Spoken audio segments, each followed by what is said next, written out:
technology is all pervasive today, right? I mean, at the end of the day, technology is at the heart of everything that we do, both externally and internally, because I think the kind of environment that we live in today, the consumers, the people who work with us and people who engage with us as a brand are essentially, technology is at the center of all that. So we leverage a lot of technology to acquire customers, to engage customers, and most importantly, in the BFSI context, we also leverage a lot of technology to engage our employees and also channel partners. As we call it, the 3Cs, the customers, the colleagues, and the channel are the three most important pillars in terms of creating a brand and building a brand over a period of time. So we leverage technology to reach out to our prospects, acquire new clients, engage with existing customers, and also more importantly, engage with our channel partners, as in our agents and people who kind of sell us as a brand to the end consumer, and most importantly, the staff and the internal colleagues. We've launched a mobile,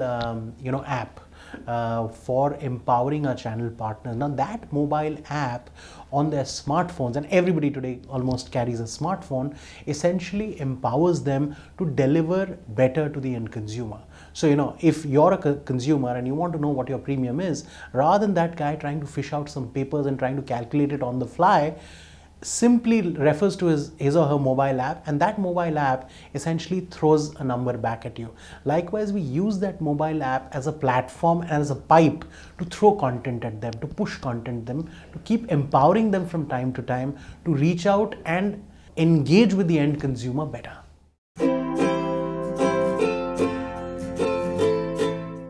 Data is extremely critical, data really is pretty much the nerve center of everything that you do today. And there's so much data, from the consumer side.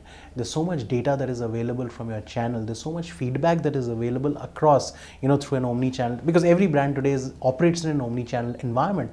And every touch point, every channel, every platform throws back data at you. It's actually a very favorite analogy of mine. Data are like footprints on sand. The footprints on sand when you're walking on a beach essentially is directional. It tells you where to go. Are you headed in the right direction? But at the end of the day, data cannot tell you that once you reach your destination, what is it that you do there? So the way we use data, yes, we use a lot of data to kind of, we collate a lot of data, we look at a lot of data, we analyze a lot of data across cross-functional teams to really, which essentially helps us to deliver better to the customer or the consumer.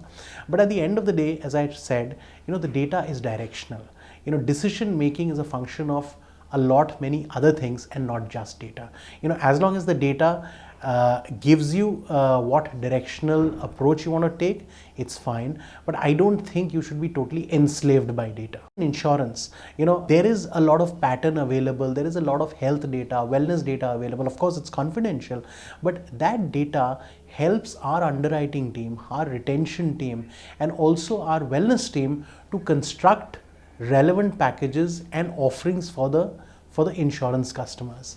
And similarly in our loans business as well, there is a lot of data and data points available in terms of the credit history of a particular client, and we look at all these data points, and that helps us to construct an offering in a much more meaningful fashion for the end consumer. We have a fairly robust listening tool and listening tools available, managed at an enterprise level, at a group level, where we keep listening to what people are talking about, about our brand in every context. And then what we do is, basis that, we have specified turnaround time. So, we do a sentiment analysis, and basis that sentiment analysis, we actually have specified turnaround time. So hypothetically, if there's a not so positive feedback or negative feedback about the brand and there is an issue, we immediately take it up with the relevant customer care team. We immediately take it up with the relevant authorities internally within a specific business and try and resolve that within, let's say, 24 hours. There are examples available, and I can quote that, there was a person from the media, for instance, who happened to be a client, and that gentleman is fairly active on social media and on Twitter, without taking names. He didn't have a particularly very pleasant experience with one of our investment advisors, and he obviously kind of went on social media and vent his frustration or the fact that he was upset about the service on social media. Our listening tool immediately caught it, and to the extent that it was immediately escalated to me, because based on the sentiment analysis and also based on his profile as an individual, the matter was escalated to my level and other senior people and senior colleagues within the firm. I took it up personally. I called him immediately within 20 minutes of getting his tweet and observing his tweet. We reached out to him, and I think that kind of ironed out whatever wrinkles that were there in terms of the relationship between him and us as a brand. And within 12 hours, the CEO of that particular business flew down from Bombay to Delhi, met up with that person and attempted to resolve the issue. We also use social to do a lot of listening in terms of what the consumer is thinking. There are trends which are visible on social media, because social media really is like a listening post for us. We are seeing a lot of interesting trends, and basis that we are actually taking that input in terms of constructing product.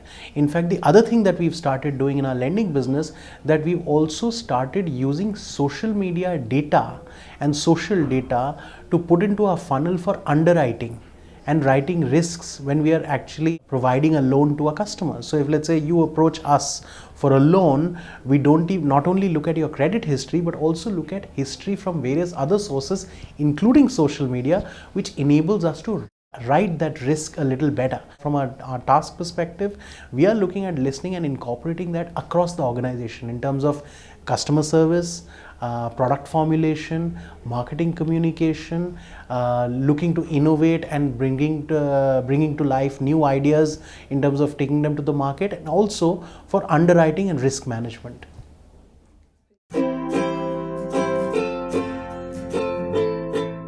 The challenge is, how do you really cut through the clutter? Because while no data is bad, having too much data is also very bad, and if you're not in a position to utilize whatever data is coming your way in a meaningful and a constructive manner, that can also be counterproductive. That's one challenge. So I think you need to kind of think through whatever data is coming your way, analyze it, sieve through it in a meaningful manner, and then utilize it in a meaningful and a constructive manner to deliver better value to the consumer and also to your internal constituencies. Number two is, in an organization or a group as large as ours with diverse businesses, data is available in various parcels across various pillars and various pockets within the organization. So some bit of data, customer data, is available, let's say, with customer service across customer touch points.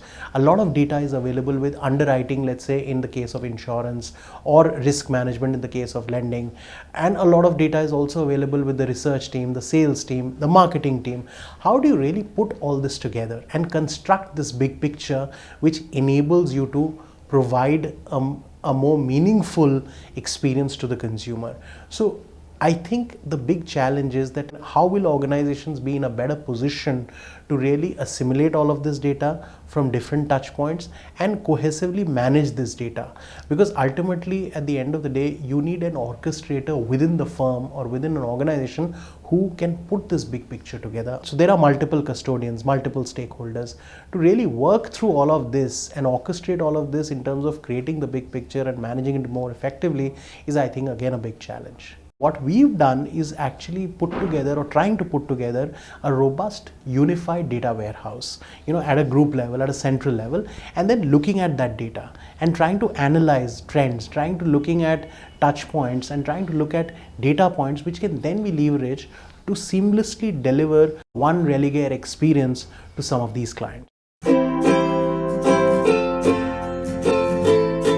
The role of marketing and marketers is changing, and marketers also realize that for them to grow and add more and more value to business and the organization at large, they need to embrace technology. They need to work at a cross-functional level, because unlike what it was, let's say 5-10 years back, when they were fundamentally sort of owning the consumer or customer insights, that's not the only thing that they're doing. advertising or creating communication or creating strategies to sort of tackle the consumer is not the only thing that they're doing. They're also doing a host of things to kind of tackle and reach out to the channel partners. They're doing a host of things to reach out to key stakeholders, including employees. They're also looking at a lot of analytics. They're also looking at a lot of new evangelizing new technology.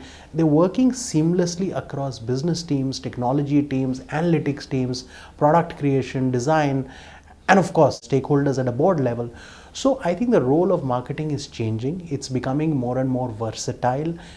The good news is that the marketers as an ecosystem and the marketing community seems to understand and recognize this, and people are waking up to this challenge. It is a big challenge because I think as leaders, as people in this ecosystem, we need to really up our game. And I think the time has come when people have realized that they don't have a choice and they don't have an option but to really up the game if they were to play a broader sort of a role in the overall context of an organization.